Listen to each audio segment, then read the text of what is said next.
শুধু উপকূল নয়, পূর্বাভাস ছিল প্রবল ঘূর্ণিঝড় রেমাল সারা দেশেই প্রভাব ফেলবে কম বেশি। পূর্বাভাস মেনে রাজধানীতেও রেমাল আসে, তবে উপকূলের মতো বিধ্বংসী বেশি নয়। ইট পাথরের নগরীতে রেমাল প্রভাব ফেলে ঝড়ো বাতাস আর বৃষ্টি ঝরিয়ে।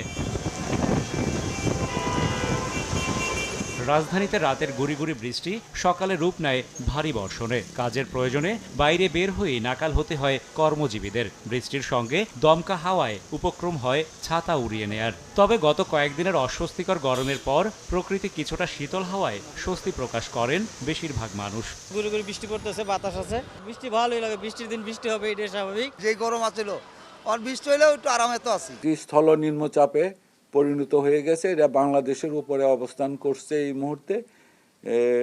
পরবর্তীতে এটা আরও দুর্বল হয়ে বৃষ্টি দিয়ে উত্তর পূর্ব দিকে অগ্রসর হয়ে আগামীকাল নাগাদ এটা হয়তো বাংলাদেশ থেকে এটা আরও উত্তর পূর্ব দিকে আসামের দিকে চলে যাবে।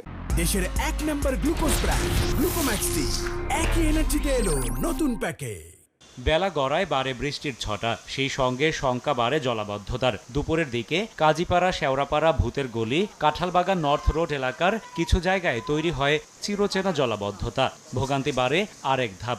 বৃষ্টি জলাবদ্ধতার কারণে গণপরিবহন সংকট বেড়ে যাওয়ায় বিকল্প পরিবহনে অতিরিক্ত ভাড়া আদায়ের অভিযোগ করেন অনেকে। উবার তো যেখানে 200 টাকা লাগে সেখানে এখন 600 টাকা হয়ে গেছে। বৃষ্টি হলে চলে যায়, গলিতেও পানি এবং একটু বৃষ্টি হলে এরকম হয়ে যায়। কাজীপাড়া, শেওড়াপাড়া পুরো 10 নম্বর পর্যন্ত এই রাস্তা আপনার 11 পর্যন্ত পানি হয়ে যায়। বৃষ্টি এবং রাস্তা কাটা সবকিছু মিলে আমাদের যে অবস্থা, এখন হাঁটাচলা করতে আমাদের অনেক কষ্ট হয়ে যাইতেছে। এমন সংকটে মেট্রো রেল মানুষের ভরসাস্থল হলেও সকালে নাকাল মানুষকে সেবা দিতে ব্যর্থ হয় বাহনটি। অজানা কারণে দীর্ঘ সময় চলাচল বন্ধ থাকায় অনেকেই মিস করেন অফিস। মাঝে মধ্যে মেট্রো রেলের এমন অবিবেচকের মতো কর্মকাণ্ডে হতাশ ব্যবহারকারীরা। কেউ কিছু জানে না, কেউ কিছু বলতেও পারে না কি কারণে মেট্রো রেল বন্ধ হয়। ঘোষণা দেওয়া উচিত, অন্তত মানুষ তো বুঝবে যে না, মেট্রো রেলটা বন্ধ আছে। মেট্রো রেল যে হঠাৎ বন্ধ যায়, সেক্ষেত্রে আমার কিন্তু অফিসে যাওয়া ওই দিন বন্ধ হয়ে যায়। রেমালজনিত জলাবদ্ধতা নিরসনে মাঠে সিটি কর্পোরেশনের কর্মীদের উপস্থিতি ছিল সরব।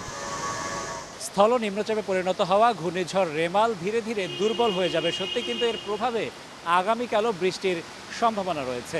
আর তাই জলাবদ্ধতা মুক্ত থাকতে সিটি কর্পোরেশনকে ব্যবস্থাপনা নিতে হবে জোরালোভাবেই, সেটি বলার অপেক্ষা রাখে না। রাশেদ বাপ্পি, সময় সংবাদ, ঢাকা।